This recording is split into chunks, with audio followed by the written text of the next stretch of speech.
শেখ হাসিনার উদ্দেশ্যে বলছি, এতবার বাড়বেন না। বেশি বার বাড়লে তাহলে এদেশের মানুষ জনগণ খেপে গেছে। এখন এই মুহূর্তে আপনাকে ভারত কিন্তু পাঠিয়ে দেওয়া হবে মোদির কাছে, যে মোদি আপনাকে ট্যাকেল দিচ্ছে এবং কেয়ার করছে। ছাত্রলীগ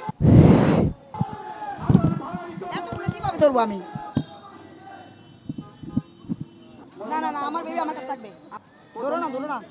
আমি কোনো রাজনীতি করি না, আমার মনের কথাগুলো বলতে আসছি।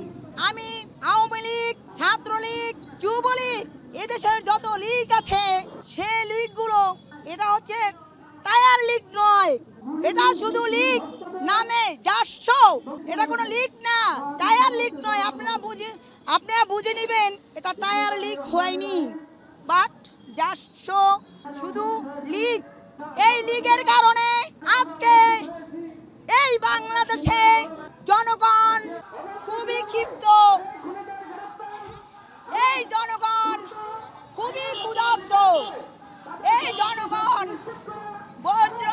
জনগণের তেলের দাম, দ্রব্যমূল্য, বিশেষ করে চালের দাম, যেখানে 96 সালে এই দেশের জনগণ শহর থেকে বন্দর পর্যন্ত মাত্র 10 টাকা কেজি চাল খেয়েছে, সেখানে কেন আজ 100 টাকা কেজি চাল খায় মানুষ?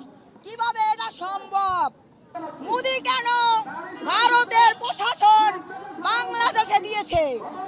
মোদির বিচার হবে, মোদির বিচার চাই। এবং ভারতের প্রশাসন এখনো কেন এই বাংলার মাটিতে, এখনো কেন, কিভাবে এটা সম্ভব? তো আমি এক বেলা না খেয়ে থাকলে আমাকে শেখ হাসিনা আমাকে